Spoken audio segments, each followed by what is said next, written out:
Namaste. A very warm welcome back to all the participants in today's webinar. We're sorry about our absence through the month of March 21 as we were in the process of updating our website and other programs. So welcome to our 69th webinar in our talk series. A special welcome to speaker Mr. Simha for making the time to be with us here today. Thank you. Before we introduce our speaker, and for those who were not there earlier and have joined us today, Rtambhara Wellness is a collective of like-minded individuals that look at wellness in a holistic way, not just the body, but the mind as well, and all through the practice of knowledge and wisdom that comes from our ancient Indian scriptures and heritage. We conduct corporate programs and retreats for wellness that look at personal transformation and tapping into oneself to unlock our infinite potential. Presently, we're conducting these programs virtually, and our updated virtual corporate programs are uploaded on our website, rtambharawellness.com. Do visit our website and go through the details of these programs. We also conduct webinars regularly on topics that delve into self-discovery, personal transformation, health, harmony, and holistic well-being, as well as the arts, which help connect us with our higher selves. All our earlier talks are uploaded on YouTube under Rtambhara Wellness. And if you'd like to be part of our community, the details of where you can connect with us are posted on the chat. Alternately, please post your contact details, cell number, email ID, so we can add you to our groups. So let's get on with today's program, where Simha ji will be talking to us on methods of knowledge as per Advaita Vedanta. Today's session will have a talk by Simha ji, followed by an interactive discussion with our program director, Shri Krishnapani K.C. Raju, and our speaker. After that, we will open it up for questions. We request you to stay muted through the talk, but please keep your videos on, and feel free to post your questions on the chat function, and Mr. Simha ji will answer any questions on Advaita Vedanta or anything else. I'm pretty sure he will be able to do that. It's my privilege to introduce the speaker to you today. Mr. Simha lives in Bangalore, and that's good for us. We also live in Bangalore. His qualifications are, he's a master's in computer science, IIT Madras, and has done research at the Indian Institute of Science, and he studied Advaita Vedanta from traditional scholars. On a professional front, he's worked in leadership and senior management roles at companies such as General Electric, Satyam Computers, Tech Mahindra, L&T, Bharat Electronics, TVS Electronics, and Hewlett-Packard India.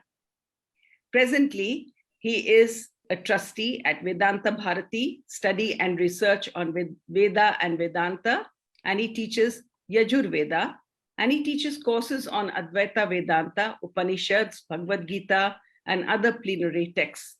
And he focuses his whole life on gaining plenary experience through the teachings of Jagat Guru Shankaracharya, and is actively in the process of dissemination of knowledge acquired and guidance for uplifting sincere seekers through gaining true self-awareness. He is also known as Lakshmish. I hope I've got that right, Simha ji, and over to you. We look forward to your talk. Thank you for being here. First of all, thank you, Beena ji, Prem, Krishnapani Raju ji, everybody, for giving this opportunity to share whatever I have gathered from my predecessors through this opportunity that you have given me, that's satsang. I am triggered by a thought that I was telling Beena ji a few seconds ago before the start, saying, Beena ji, all that you have said about me is false, is wrong. I am neither this body or bodied, nor this transient state of being a Manushya, nor am I permanently a managing director or a vice president. No, that's not what I am. I am Atma Swarupa, Param Aham Brahmasmi. That was the thought that triggered my mind. I know that you are not going to take it in the wrong perspective, because I said this is what is called Aupadhika. Having said that, let me get into the topic. First of all, thank you. It is a beautiful introduction that you have given me. It reminds me of what I was in the time when I thought I was this and I was that, associated with the adhyasa of all these three dehas. Getting into the topic of discussion today, as we have discussed, mutually we have chosen the topic as a neutral topic called methods of knowledge. As per Advaita Vedanta, there's two parts to this title itself. Methods of knowledge is one, and there is a way in which I'm going to disseminate this, because I'm going to follow the process as defined by the text in Advaita Vedanta. Quickly getting into the topic, I need to give a background. What is the current situation in the world today from the previous century to this century? Early in the 20th century, Western philosophy was equated with philosophy. Bertrand Russell titled his work as History of Western Philosophy. Why would he call it Western philosophy? He was graceful to recognize that Western philosophy is not synonymous with the real philosophy accepted from a long time ago. By now, it's pretty well recognized that Asia, and particularly the original, the big Bharat, the undivided Bharat, was and is the seat of philosophical heritage. Though subtle, it is variegated due to the varieties of recipients, adhikaris. Here comes the rationalist. He believes, without analyzing, he believes that logic is self-sufficient. But this has been proven wrong, even by modern scientists. This is also regrettable, a conclusion, a wrong conclusion that modern rationalist accepts. Philosophy is outdated. Vedanta, it's not for today's world. Science is the in thing. Regrettable. So this brings us to the topic of today's lecture. What is it that is called knowledge? And what are the valid means of knowledge? Why knowledge? This is a perennial request, perennial demand of everybody, whoever gets into the process of learning, gets into acquisition of knowledge, realizing what one is about to get more details about, knowledge about. Knowledge is power. Shruti also says that the one who knows the Atman or Brahman knows all. He attains all the things that are necessary to be attained ever in life, in many lives. So the issues are eternal and also perennial, so to speak. The classical schools of Indian philosophy evidently is a warehouse of authoritative, authentic information which enlightens the seeker. The themes are current, the themes are always perennial. So what is it that is leading us to the topic of the knowledge, jnana, and the methods of knowledge as per Advaita Vedanta? Let's converge on the topic now. Methods of knowledge is also coming under the domain called cognition. Process of getting knowledge involves different elements or players in this process. One is called the cognizer. The second is the cognized, or the object of cognition. And the third is cognition itself, knowledge, the element of knowledge. In between, there is an element called the glue, the fevicol, that brings all of these together, called the means of knowledge, the means of cognition. Why is the means of cognition important? Because in order to attain the result of cognition, you have to take recourse to the means of cognition. So we need to understand the different means of cognition. Therefore, in context, this is absolutely important. The primary goal for the study of the process of cognition is not to solve the problem, but to go transcending beyond the problem. We have to get into a situation where the problem does not exist anymore. That's another way of solving the problem. If one realizes that this whole concept of bandha, that is bondage, just does not exist, you don't have to go and then solve the problem of bondage. You transcend it. When this level of transactional triad, the triputi, is no longer troubling us, then there is nothing left to be known. Therefore, the means of knowledge results in a situation where there is nothing left to be known.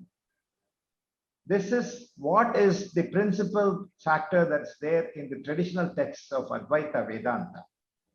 The ultimate goal is non-dual, plenary, experiential existence itself. That is also called cognition in its nature. An exposition of the various means of valid knowledge.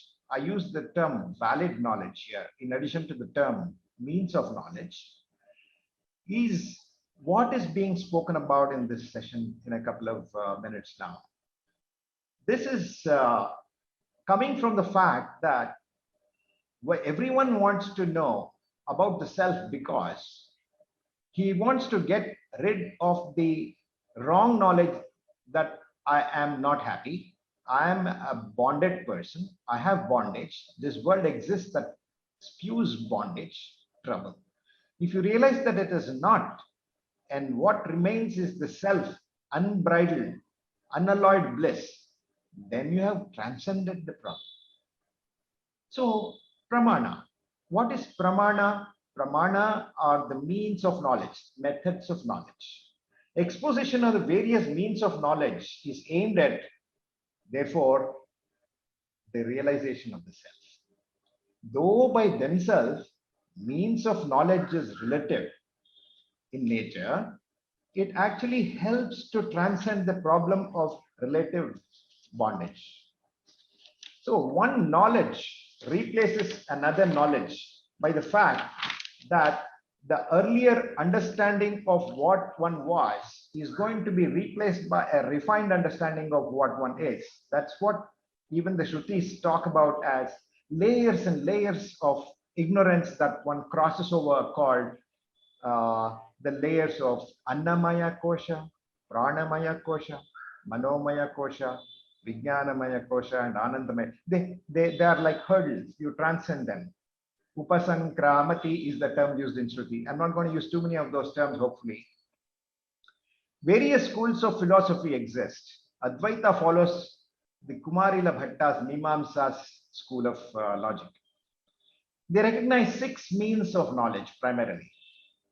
Coming into the 6 specific means of knowledge, they are perception, called pratyaksha, inference is called anumana, comparison called upamana, postulation called arthapatti, and non-apprehension called anupalabdhi, and verbal testimony called shabda.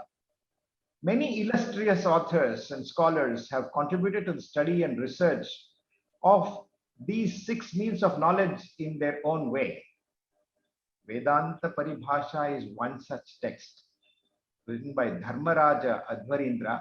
Predominantly, my talk will be kind of aligning with the philosophies that have been reflected in the book and contributions of Dharmaraja Advarindra. Double click on the first one, perception, pratyaksha.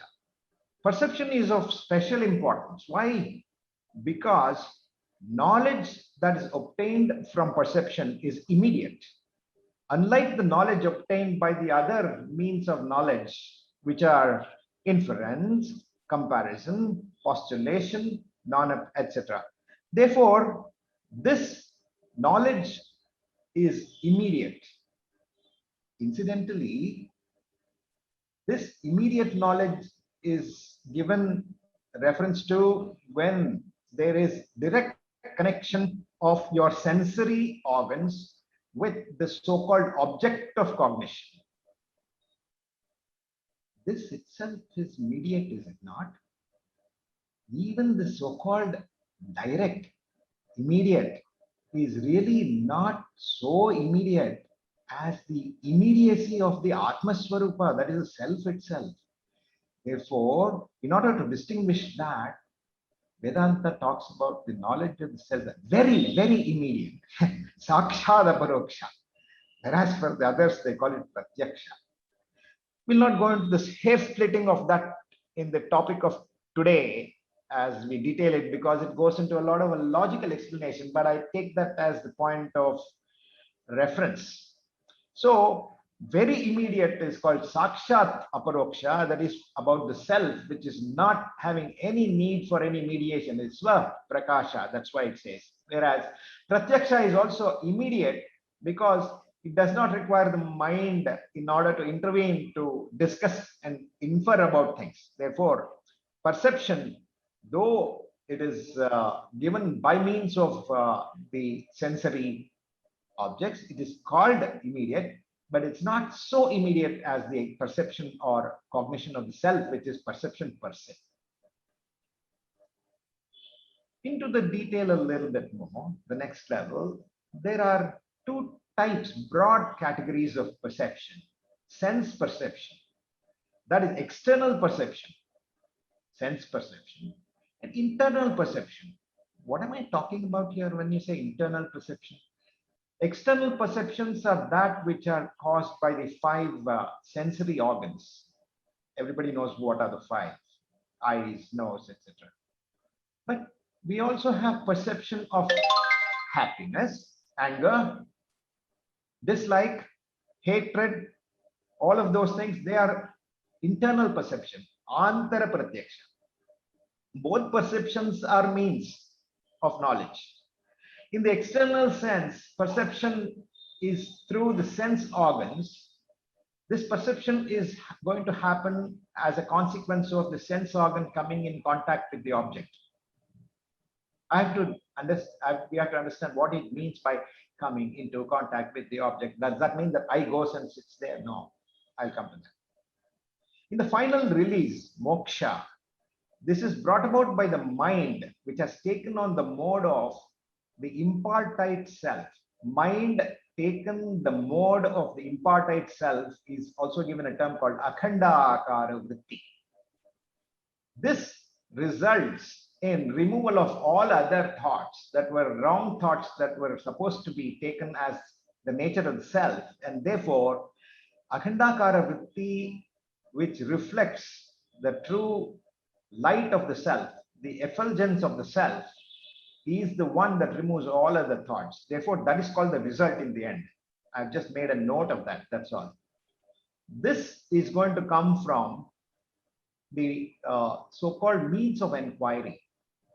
When you're talking about knowledge, obviously there is an inquiry that leads to a conclusion. The inquiry is made up of three sequence steps. Shravana is called the understanding after hearing the Vedas. Manana, it is called the reflection, contemplation, logical understanding. And nididhyasana, which is meditation on the already concluded conviction that the nature of the self is so and so, and realize that in experience. Therefore, this is the ultimate means of all of this inquiry. There are two schools of thought. One is called the Bhamati school of thought, and the other called the Vivarana school of thought. Bhamati school of thought say that in addition to the five external organs of sensory perception, there is an internal organ called manas, which is called the mind. There's another school of thought called Vivarana school of thought, which say no, mind is not an organ of knowledge.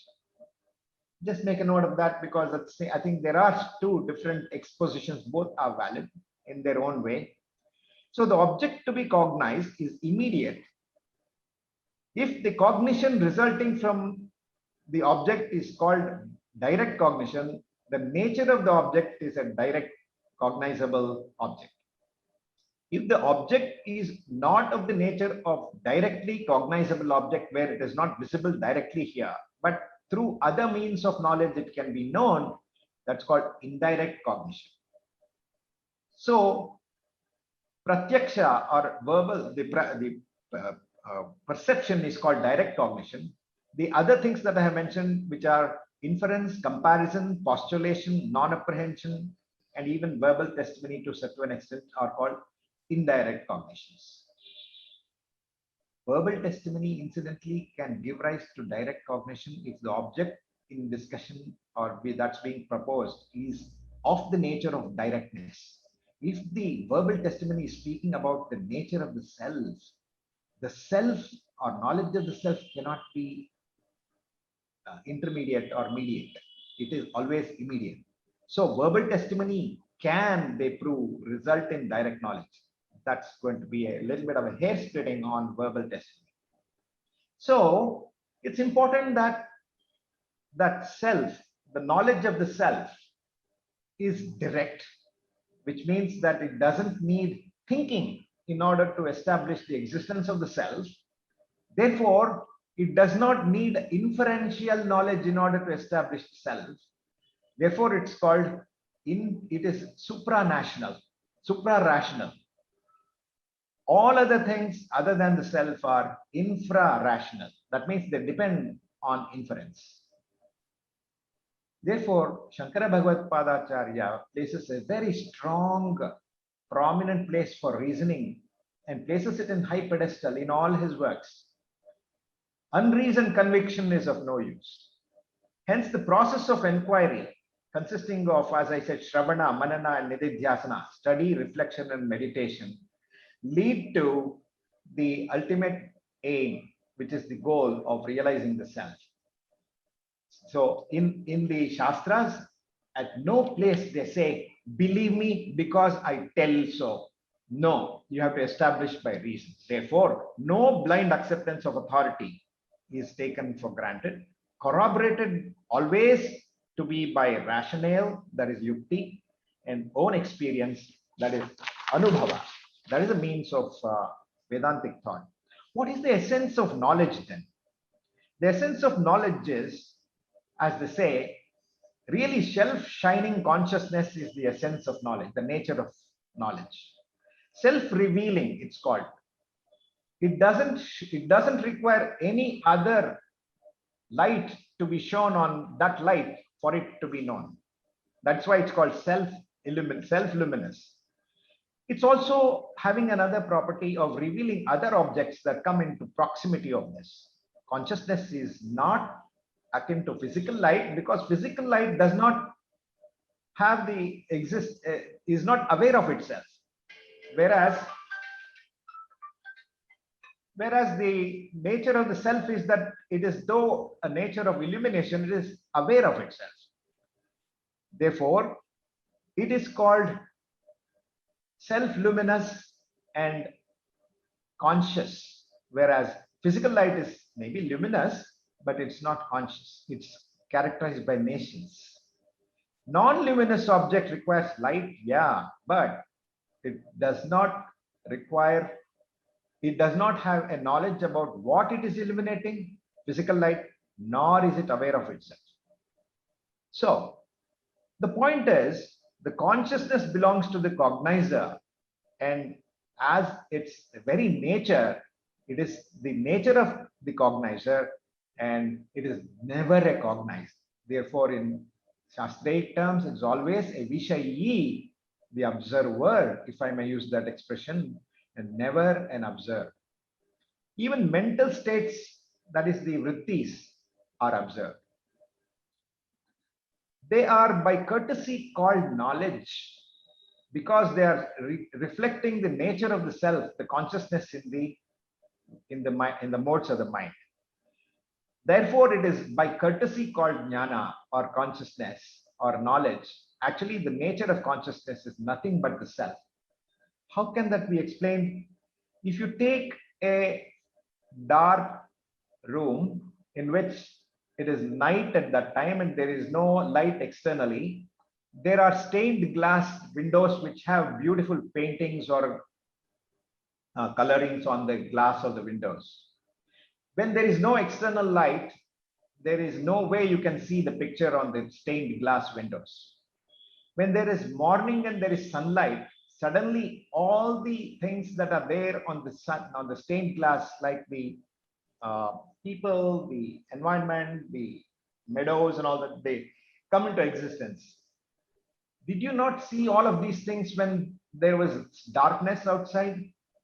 I didn't see it. Why? Because there was no light passing through these stained glass windows that I could perceive. Therefore, ultimately, what did you see?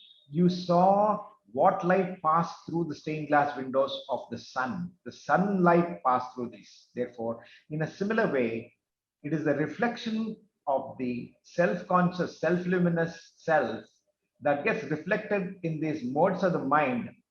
That is called knowledge by courtesy, but inherently it is always the nature of the self that is being perceived. So knowledge is revelatory. This is the first part of today's discussion, setting the base. Now going into a bit of a detail, it is now fairly simple, recalling that perception, inference, comparison, postulation, non-apprehension, and verbal testimony were the 6 means of knowledge that I had mentioned. They are independent of each other, therefore they do not contradict each other. Perception as a means of cognition is external, and they are internal also, as mental cognition and physical cognition through the senses. Inference is something that gets built on top of perception. Perception is direct, as I said, so there is a scope of how perception happens. Perception happens when the mind, the so-called antahkarana, goes out in the form of the mode of the mind called vritti through the sensory organs and connect with the object in front. That is the connection that happens between the mind and the object through the mode of the mind called vritti. This is necessary. When the vritti or the mind in its mode goes out traveling towards the object through the senses, sensory organs, they become the shape of the object that it connects to. And since it is a long end that's connected on one end to the cognizer and the other end to the cognized, they get transformed. The mind, which is the mode of the mind, transforms into the shape of the object in the mode of the mind. Therefore, the cognizer appears to cognize the object. This is when there is a connection between the mind and the object. When there is no connection between the mind and the object, it is not direct, it is indirect. These are the ways in which inference and other things work. When you open your eyes, the object in front is visible without your thinking. It directly gets perceived. However, there are means of knowledge where there are direct perception is not possible, either through the eyes, the nose, the senses. Whenever I say eye, you have to take that all other 5 senses are included as one or the other in this. It's just an example given that. So it's not just restricted to the sight alone. In the case of inference, what happens? You look at the hill, which is having a smoke on it, and say the hill is on fire. Why would you say the hill is on fire? Because you see smoke on the hill. The smoke is connected with fire in other places where you have seen in life, where, like in a campfire, in the olden days, in the kitchen, they used to say, that's the classical example, where you have seen wherever there was smoke, it was caused by fire. Near about that means it may be a little far away. Smoke can actually migrate here and there, but there was a cause of that, which was fire. Therefore, if you see smoke, you get the knowledge that you had in the past, saying wherever there was smoke, there was fire. That is called pervasion. the knowledge of pervasion. So that's called Vyapti Jnana. And that brings about the conclusion saying, hill is on fire. Why? Wherever this, no, it's like this. The sequence is, the hill has smoke. Number two, wherever there was smoke, there was fire. This smoke is of that type. Therefore, there must have been fire on the hill, though it's not visible to you. That is called inferential knowledge. Inferential knowledge, therefore, is absolutely important and it's valid knowledge. It's called Anumana.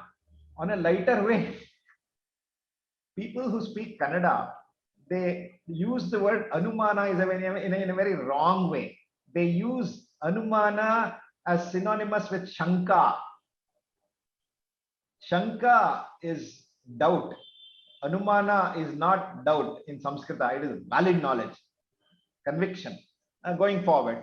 So, whenever I say Prama, this is called valid knowledge. I need to define what is valid knowledge and what is not valid knowledge. Valid knowledge is that knowledge that never gets sublated, contradicted. That's not enough.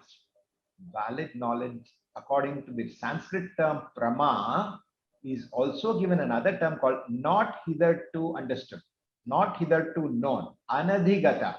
That's a special term. Therefore, it cannot be translated one to one from English or Sanskrit to English. But prama is anadhigata, abadhita, artha-vishayaka jnana. In addition to that, there is a subtle difference that they make about it should not have over-pervasion. The definitions should have three characteristics. It should not have any of these defects called under-pervasion, over-pervasion, or total inapplicability. Therefore, it is ruled out that the definition should not over-pervade into what is called memory. Therefore, we say it is other than memory. Abadhita, anadhigata, abadhita, artha-vishayaka jnanam in Sanskrit. In other words, that which is hitherto unknown, that which can never be sublated or negated, and that which is not memory. Therefore, that is the way in which prama is defined. So, since I have defined inference, there are different ways in which inference happens. I'll give you an explanation. The process that goes on inside the mind is A, the hill is on fire. That's called the conclusion. That comes first. The moment you say hill is on fire, you say, how do you conclude that? Inferential. What is the means of inference? Second step is hill is having smoke. Oh, number two. Number three, wherever there was smoke, there was fire. That's called pervasion. The last one is conclusion. Therefore, hill is on fire. So this is the means in which that happens inside the mind. Therefore, it's called inference. It's called the methods of knowledge. Many means of many such applications of inference are there in order to understand the truth that is there in the Upanishads. And that is the purpose actually. So when we are talking about this, the application of inference is towards understanding the Atma Swarupa. And there are two types. There were different types of knowledge. As I said, there are certain types of knowledge called savikalpaka knowledge, that is determinate knowledge, and there is indeterminate knowledge called nirvikalpaka knowledge, and both are possible through many means of knowledge, that is perception, inference, etc. Normally what happens is that when you look at inference, you do not really consciously see the traces of all these steps happening. They just subconsciously, subconsciously happen. But Vedanta goes about double clicking on how it happened in order to analyze the process, the mental process in which you came about.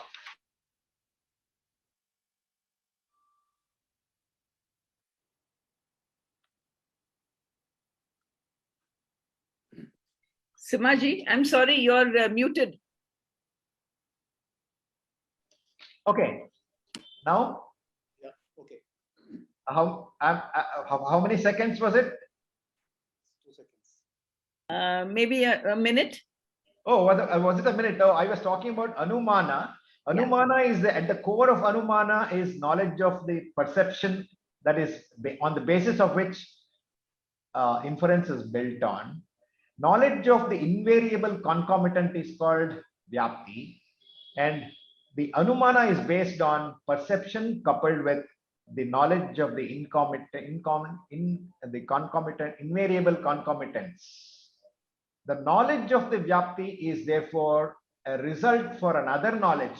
Therefore, the invariant part of all the other things other than perception is it is knowledge-based knowledge. It's knowledge as a result of another knowledge. Therefore, it is different from perception. Perception is given a primary cause, primary place, therefore. Therefore, Anumiti is consequent knowledge. Knowledge based on the knowledge of the Vyapti Jnana, that is called inference. Therefore, that is given a special place. Application of inference. Now, this is part of the real part of why are we studying all this? Because the application of inference comes like this. As I talked about the expression of the hill is on fire, now I'm going to apply it to the real stuff here. The proposition is called pratigna. The physical universe is unreal. That is the proposition. How? Reason. Because it is contradicted by the knowledge of Brahman. Example, wherever there is contradiction of the knowledge of Brahman, that is unreal. That is the hetu. Therefore, the universe is unreal. Now, there is another thought that comes. See, there is this thought that says the universe is unreal. And the universe is something that can be sublated by knowledge. The same inferential thing can be used there also. Whatever can be sublated by knowledge is unreal. Why? I see snake. When I am seeing snake here, I see it as perception. I take it as real. But after some time, you find that it was not a snake, and it was the knowledge of the snake was contradicted by another knowledge of the rope, the knowledge of the substratum. Wherever there was a substratum knowledge that removes the knowledge of the superimposed, the earlier one was unreal. Therefore, that can be used as an inferential knowledge or a proposition that says, therefore, the world is unreal. Whatever is removed by jnana is ajnana. A real thing cannot be removed by jnana. Even if 100 shrutis comes, the real object cannot be made unreal. Only unreal objects can be removed by jnana. Therefore, the bondage, the world that is coming and giving bondage is unreal because it is removed by the situation where one realizes the Atma Jnana. Therefore, Shruti comes and uses that inference and also postulation in order to help us realize the idea that the world is unreal. Brahman is the one that is the only thing that is real. The reality, therefore, in passing, I need to mention there are several types of realities. One is called Paramarthika Sat, other is called Vyavaharika Sat, the other is called Pratibhasika Sat. One is called absolute reality, empirical reality, and illusory. Coming into the other type of means of knowledge, one is called postulation, arthapatti. Here, this is another means of knowledge. It's different from the other two. How? Here, what happens is the assumptions of the explanatory fact, from the knowledge of the fact to be explained is the way in which this works. I'll explain. This is a bit of a technical language. You see a very stout person. A stout person is never observed to eat any time during the day, but he is stout. What is the conclusion, presupposition that one comes to? A, stoutness cannot be explained. First thought. Then you have to get an answer for it. A must be eating during night time. That is the conclusion. That is called postulation. This is what is called anyatha anupapatya. Why the means of knowledge is the stoutness cannot be valid and explain with a person who is fasting 24 hours all day, all days. Therefore, A fasts during the day, which is a known. A is seen to be stout and healthy and perfect. Therefore, he must be eating at night. That is what is the conclusion. That is the way many, many means of our knowledge in the world are derived by this thing called presumption or arthapatti. The second type is, I'm going to come to the real application of Vedanta here after this one. You say that you know that person A, Rama or somebody, is alive. You know that by some means. You believe him, believe that A is alive. But A is nowhere to be seen in the house. The normal conclusion, presupposition that you come to is A is somewhere outside. It's an obvious thing. Even a child can understand it. This is the nature of what is called presupposition, arthapatti. There are various types of presuppositions. There is one is called drishtarthapatti and there is shrutarthapatti. What is postulated from what is seen or perceived and what is postulated from what is heard from verbal testimony. I'll tell you why I said verbal testimony is because I'm going to come to an application of postulation here. Shruti says the knowledge of the self transcends grief. I told you this in the past, just a few minutes ago. Since the multi-various types of things that are there in the world called bondage cannot be removed by just thinking and knowledge, this has to be unreal. Unless it is caused by ignorance, it cannot be removed by jnana, it cannot be removed by knowledge. Therefore, if bondage is to be removed, that's what the Shruti says, it concludes that bondage is unreal. It is a logical explanation. So knowledge negates and removes wrong knowledge. Therefore, wrong knowledge is what is the knowledge of bondage. Therefore, even now, here and now, I am a realized soul. That is what the Shrutis say. In order to realize that, you have to come to the nature of the knowledge and remove the wrong knowledge. That's what Shruti is all about. Shramana, Manana, Nididhyasana. Go about removing the wrong knowledge. Neti neti. That's what it comes to. Come to another example of this arthapatti. There are various means of understanding the way Shrutis explain by verbal testimony. Verbal testimony is by means of expressions in the words, making up sentences. In many ways, you need to know the knowledge of the words and what they signify in order to know the knowledge of the sentence that is made up of words. If you don't know the knowledge or the nature of expression that it conveys, you cannot get the meaning of the sentence. I'll give you an explanation how the Shrutis have to be understood and interpreted. A categorical explanation is given by the expression saying, a camel is the ship of the desert. How do you understand this term? The camel cannot be a ship of the desert. But you make sense out of that because here the ship, the means of transport, that expression is used as the expression for camel rather than that expression as floating in water, etc., etc. Now, this is called lakshana.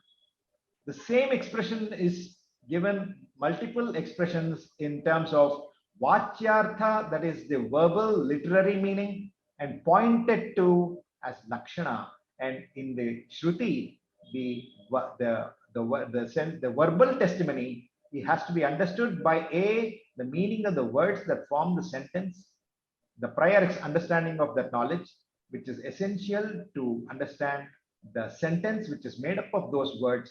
And there you have to say whether they make sense or not. Therefore, should you use the literary sense of the meaning of the words in the sentence, tat tvam asi, aham tvam brahma, or should you use the pointed to lakshana term that is used in the expressions in the words?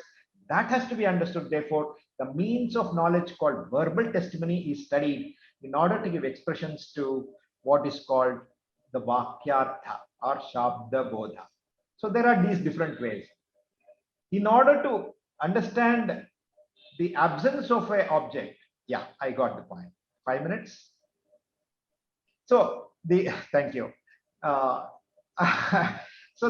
is another means of knowledge called anupalabdhi. This is given separate individual expression in its own right, because in no other means of knowledge you can understand the absence of an entity. The absence of an entity, how do you recognize the absence? Do you see the object and see there is no absence? There is no object? No, I don't see the object, but I talk about the absence of the object. The object is called pratiyogi. Where there is an absence, in the locus, it's called anuyogi in technical terms. So in the Shastras have given a rightful place for the means of knowledge called anupalabdhi, because of the combination of visual perception of the locus and mental understanding of non-comprehension of the object in the visible locus. That combination is a special means of knowledge called anupalabdhi. Therefore, it is not going to fall under the category of either perception or inference or postulation or any other. Therefore, in Shastras, in Vedanta, as I said in the initial part, we follow the Bhatta Mimamsa, Kumarila Bhatta's 6 means of valid knowledge. There are different schools that they talk about different means of valid knowledge. Some don't even accept abhava. Here we talk about 6 as Vedanta. So anupalabdhi is given special importance because anupalabdhi is understood in a different category. It is not perception that talks about non-existence. It is the understanding of the absence of an entity by visual analysis of the locus which does not have the object, and therefore conclude that there is, not conclude as an inference, but it's got a special place called anupalabdhi. These are the means of praman, means of knowledge. Therefore, these means of knowledge are studied as a part of every seeker seeking realization, which is the primary goal of life, which is Sukham me bhuyat dukkham mabhut. I don't want unhappiness. I want happiness. I don't want happiness that is temporary. Therefore, I want permanent happiness. And Shruti says there is only one place that you need to go to get permanent happiness, and that is they take a U-turn.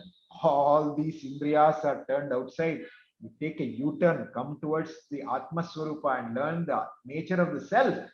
You will be in that fountainhead of bliss. Therefore, the means of knowledge, the knowledge that is cognized as the object of knowledge and the cognizer, all of them come together when in the conclusion you realize that the object of cognition, which is the Atma Swarupa, is none other than the cognizer and no different from the knowledge per se.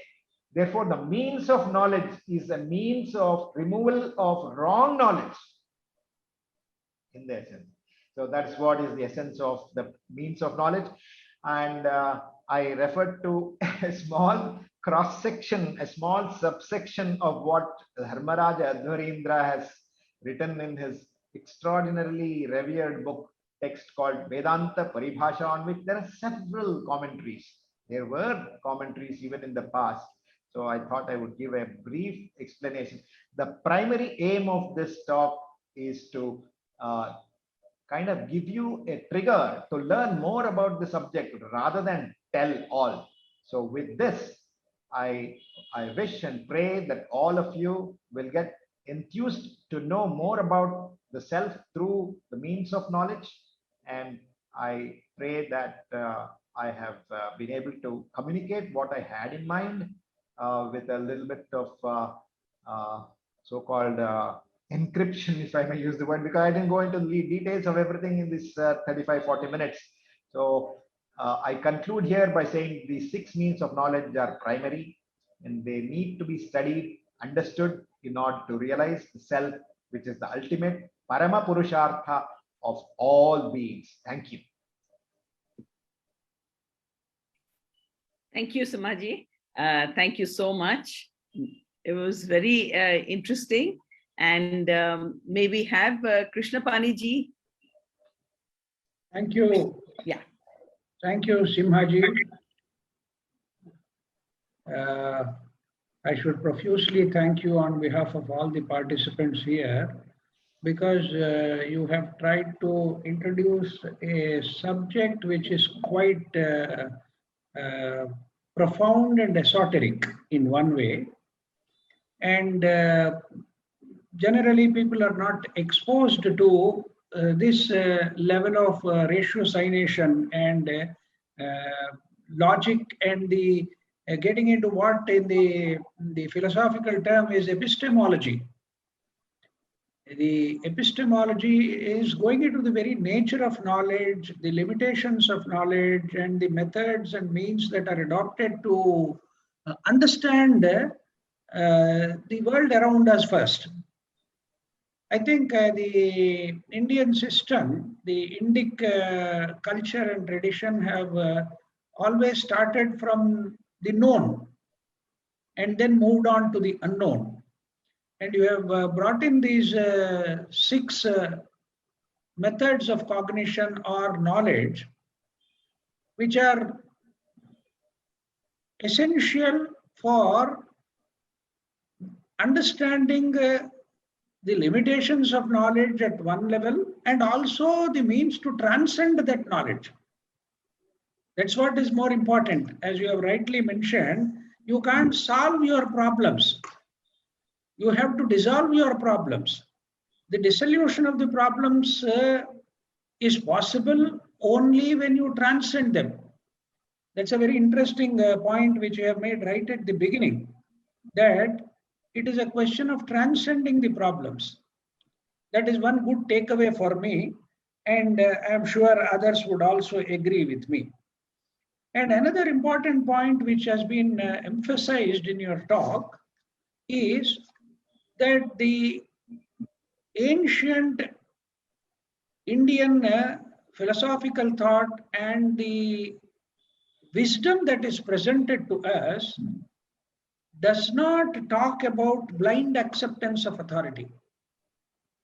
It never says that you need to blindly accept authority, because there is a kind of misapprehension in the minds of people in general that the Indian tradition simply asks you to follow the tradition blindly and not question it, which is actually wrong. See, it is like a small boy, a kid who may be 3 or 4 years.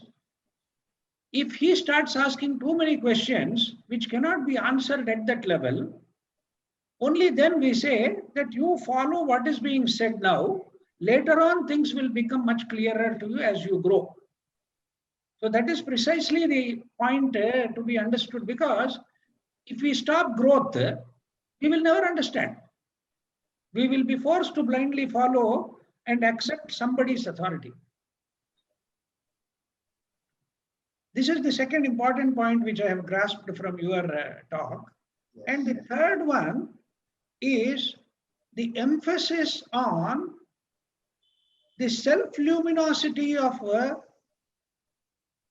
the very being, the very core of our own self, the Atman, which is equated to the Brahman.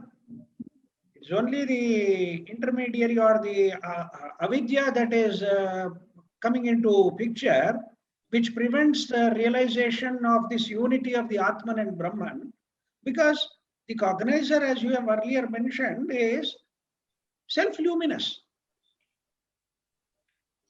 You need not make a special effort to know the cognizer, because the cognizer is in no way different from the very being or the very essence which is to be known. Like what the Brihadaranyaka Upanishad, when it says, Vijñātāram are kena vijaniyāt.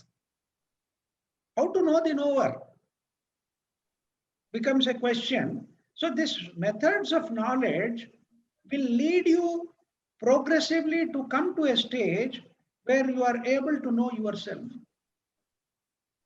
That is precisely the purpose of the whole discussion. And you have very beautifully brought about several aspects of it. Maybe, I don't know, but there could be a feeling that it was too technical in some respects, but it is bound to be technical. It is bound to be technical in the sense you have to know these things. What do you mean by perception? What do you mean by inference? What do you mean by testimony of the scriptures? What is comparison? What is postulation? And finally, what is non-apprehension also? So these things have to be understood because we are starting from the known. You can't suddenly sit here and know the infinite and the Brahman and the absolute in its own terms. There should be a means to approach from beginning very close to oneself and know the truth about one's own limitation. Once we come to know the limitation, then we will also know the means of transcending the limitation. Yes. So this, I think, sir, with your permission, I have just summed it up. My understanding of what you have mentioned. Very, very nice. Extremely beautiful. You put it in a nutshell, so to speak, in quintessence. Thank you, Krishna Pandit. So that is one thing, and I am opening up for the participants to ask any questions so that I can moderate them. You can put it on the chat, or if you feel that you want to speak, you can unmute yourself and ask a question. And maybe I would be the first one to ask you a question, sir. Please. The question I have in mind is, when you were talking about anupalabdhi, Yes. non-apprehension, Yes. can you give a mundane example to understand the nuances of anupalabdhi as a special category of pramana? Yes. Now, when you talk about anupalabdhi, which is absence or non-comprehension of an existing entity, it is not something that comes as a means of perception, because the object is not being perceived as perception is defined as a connection between the object and the cognizer. Here, the object is not there. What is it that is getting connected to? Absence. There is no connection with absence. So, if you say a pot is not here, what is it that the mind gets connected to? It becomes a topic of discussion. In the definition of perception, it is called connection between the cognizer and the object, which is the Vishaya, through by means of what is called the mode of the mind called Vritti, that goes out in the form of a extended mind that goes through the sensory organs. Through the sensory organs, it goes and gets in connection with the object. It becomes the shape of the object, and it brings back the shape of the object to the cognizer. That is called perception. Here, that object itself is not there for connection. What is it that you see in order to conclude something is not there is a question that comes, that differentiates the two categories and justifies an independent category for anupalabdhi, and that is the sensory perception of the anuyogi, which is this locus, is essential in order to conclude the absence, which is the conclusion of the object that is supposed to be there. Therefore, it is not direct perception. It is also not inference, because the nature of inference is, as I said, the pratigna, that is, hill is on fire. That is the conclusion. The second, hill is having smoke. There is a observation. There is a third, a pervasive knowledge of concomitance, invariable concomitance in inference, that says wherever there was smoke, I had seen fire next to that. Here, there is no such sequence of events that happen. By non-apprehension, by seeing that locus does not have the perception of that, you come into an internal conclusion saying that that object is not there. It is almost like an inference that is given as a means of vyapti, which is called vyatirekam vyapti. I didn't come to that in a detail because it is going into a little more amount of detail. Vyatirekam vyapti is what is used in the anupalabdhi.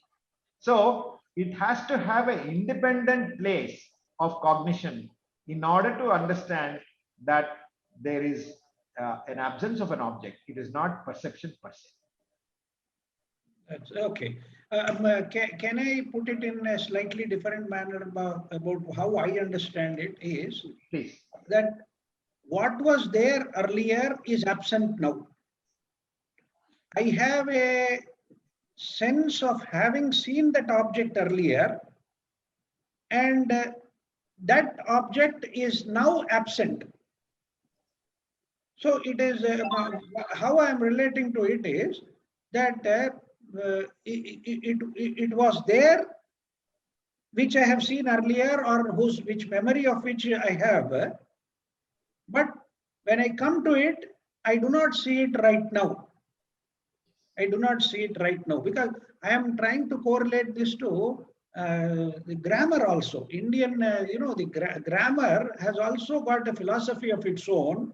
Yes. And I remember how Panini defines lopa. He says adarshanam lopaha. That means what was there earlier is not there now. And such a thing only is called as lopa. Yes. Or absence of something. You're right. It infers that earlier it was present and now it is absent. Very good. Correct. Because in some other context also, when I was discussing this point, yes. For example, we are trained through our education and system to think that negative numbers have a unique place or something which is tangible, which is not so. Because in no transaction can we say, give me -1 rupees or give me -1 of some object. Yeah. It relates to what was there earlier. If it is not there now, then only we come to the operation of subtraction in mathematics. Correct. So can we say that in one way, a non-apprehension is this particular idea which is presented, where the cognizer has an impression of an object earlier, which he finds is absent now. Yes, yes, you can say that. Yes, you can say that. Yeah. So that becomes a special condition of pramana. Yes, therefore it has to have an independent place in addition to the rest of the 5 pramanas. Yes. And yes. I think it is something unique to only the Indian system. No other philosophy or no other epistemology talks about anupalabdhi. Yeah, actually, I did not go dwelling on that. There is a subtle difference between abhava jnana and anupalabdhi jnana. Okay. Therefore, abhava is concluded from anupalabdhi. Okay. Abhava can come from any other means of pramana, including verbal testimony. Okay. Whereas anupalabdhi cannot. Okay. Therefore, abhava can come from pratyaksha, anumana, upamana, or arthapatti, or shabda. All of these can, one way or the other, come to give you the jnana of abhava. But there's a special pramana for anupalabdhi because of the nature of what I said. That is the discussion that goes on in the Vedanta Paribhasha. Yeah, that's something, as you said, quite deep. Yeah, I did not have the scope to do that. Yeah. Also, I did not dwell much upon the concept of upamana because it appears a little simple. Yeah. I just want to add one small comment and stop there saying upamana is required to give an understanding of the nature of the self, because how is the nature of the self? How is the nature of the self? It is like akasha, that upamana is given. Akasha is not Atma, but Akasha is indescribable, and also it doesn't have parts and it doesn't have attachment. Therefore, it is something similar to that. That upamana is used in Shruti in order to understand the nature of the self, and that is called upamana. It's none of the other pramanas are possible there. In the Bhagavad Gita, we find these references where he calls himself as Akashavat. Yes. I am like the Akasha. Yes. Which is uniform and nothing attaches to it, and it is vast and it is infinite. All those attributes are come to it. Yes, I did not dwell on that in my lecture. It's fairly obvious. Yes. But one important factor that comes to my mind through the study of Vedanta, especially Advaita Vedanta, is we get an opportunity to actually sharpen our mind and powers of cognition. Yes. That becomes a prerequisite in order to transcend it. Yes. So that is therefore this has a very special place in Vedanta, the methods of knowledge. Yes. Pramana has a very special place in understanding things. Correct. Very good, sir. I also did not mention about the yogika pratyaksha, which is a scope outside the scope of today's discussion. Yeah. I hope you know what I'm talking about. Yes. Yogis have pratyaksha of objects that are far away, like direct experience. Yes. I'm not going to detail on that.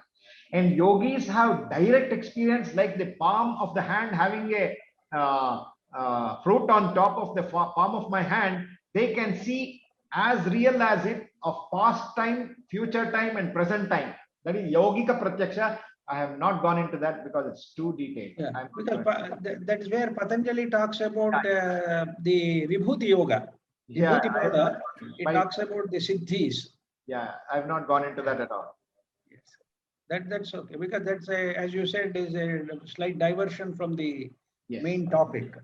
Yeah. So any further questions? Other questions. That I would Krishna like. Baniji, I think we are running out of time because it's 10 past 8 now. Okay. Yeah. Maybe we'll give a couple of minutes time if somebody wants to ask. Let's not deny them the opportunity to interact with Simha. Yes. Yeah, please go ahead.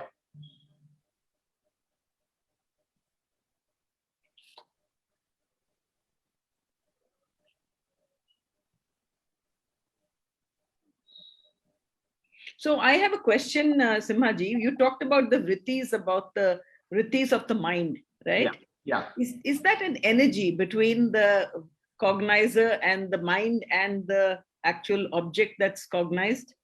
Good question. Is that an energy when you call it a vritti? Yeah. See, vritti is called the mode of the mind as it's been defined. Mind can take multiple shapes, sizes, forms, color, etc. Vritti is the mode of the mind.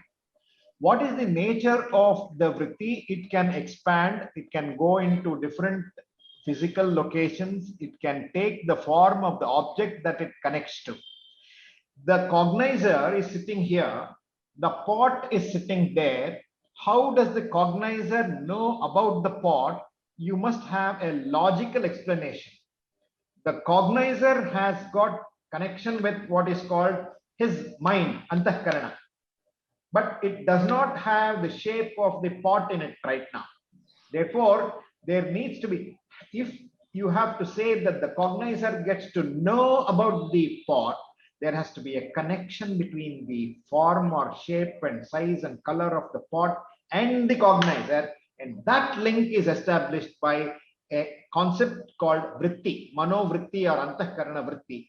Antahkarana is actually made up of the sattvika subtle elements. The panchabhautika subtle elements are the ones that make up the antahkarana, is it not, in the text of Panchakarana? Therefore, it is very, what is called virala. Virala means it is taijasa. It can actually expand, it can move fast. All of these expressions come into that way. Therefore, the antahkarana goes out in the form of vritti, occupies the shape of the object. Therefore, the object, if I may use the word consciousness, which is actually Brahman consciousness, and the cognizer consciousness are commonly at the same place at the same time in the place of the object. That is called Vishaya. Therefore, the object is now given as knowledge as to the cognizer as object or object shaped mode of the mind, which is now given to the cognizer. Therefore, object is recognized by the cognizer. That's how it happens. Okay. Incidentally, there's a it is not really energy as in physical energy as we call it, but the mind is a term that is given reference to as is made up of the 5 panchabhautika elements. So if you want to call it taijasa energy, you can, but energy is not the expression that is used there. It is made up of the 5 subtle elements. Okay. I don't know whether I answered the question. Yes, you have. Yes. Huh? It is subtle matter, so to speak. 5 element, panchabhautika. Yeah. Actually, there is an expression. Mind is also normally the Vedantic this thing is considered as jada unless it is activated by the Chaitanya. Absolutely right. You're absolutely right. So just the mind itself material in one form. Yeah. Mind itself cannot be the cognizer. Binaji's question leads to one point that actually I had written down. I didn't go through. The vritti gives rise to the knowledge of the object in three differently discussed ways. One is called subject consciousness, subject object consciousness. The three things coming together, it's called chid uparaga. I don't know whether you have understood this term. That is, the cognizer getting connected with the object is called chid uparaga. That's only when it happens in perception. The second is avarana bhanga. Avarana bhanga means removal of the veil of ignorance pertaining to the object that is cognized, and the one that removes the veil from the removal of ignorance is caused by the connection of the chitta vritti. Antakarana vritti removes the veil of ignorance. And the third one is abheda abhivyakti. Abheda abhivyakti is manifestation of oneness. That is the consciousness that is connected with the object, Vishaya consciousness, and the consciousness that is connected with the cognizer. They become one and the same when they are at the same place at the same time. Therefore, you get the knowledge of that object by the vritti that works in one of these many ways. There are three theories for that. I didn't go into detail of that. If it's necessary, some other time we can go into that. Thank you. Thank you. Yeah. I think one aspect comes to my mind is maybe we should request Simhaji to give a series of talks instead of one talk. Because too much of, too many aspects brought out in one talk could lead to some confusion. Yeah. And maybe we should go into it slowly, especially for those who are not initiated into this type of knowledge. Yes. Who are not familiar with this type of knowledge. It may appear that there are too many technical terms and too many words which remain unexplained or unexplored in detail. I can do this with baby steps leading to understanding of each step without jumping steps like what I did today.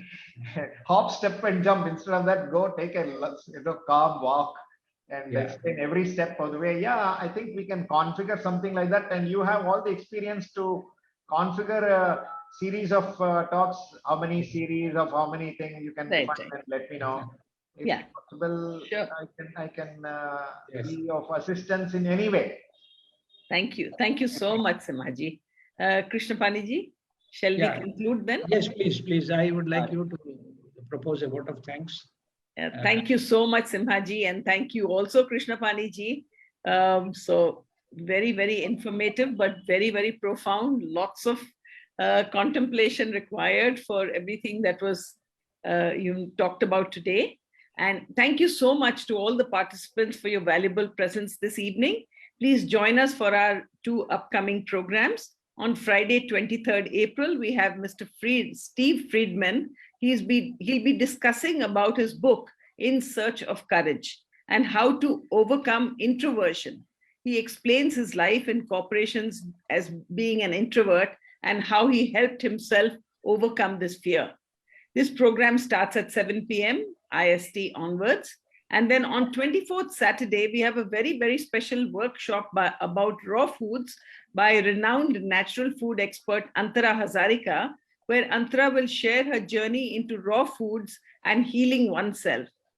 And please note that this program is on a Saturday and it starts at 4 p.m. and goes on till 5:30 p.m. You will be required to register for this program. So please click on the link or visit our website and go to upcoming events. Both of these are on our WhatsApp groups and you will get emails accordingly. Thank you so much. And please block your dates for the upcoming webinars in April. At Rtambhara, we look forward to your presence on Select Fridays, where we bring to you interesting topics on holistic wellness and the arts, delivered by a host of distinguished knowledgeable speakers. Thank you once again for your presence and participation today from all of us at Rtambhara. Thank you, Binaji. Yat kritam, Thank yat you. karishyami, tat sarvam na maya kritam, tvaya kritam, tatphalabhut tvameva madhusudana, Sri Sadguru Charanaravindarpanamastu. Om Tat Sat. Thank you. Thank you.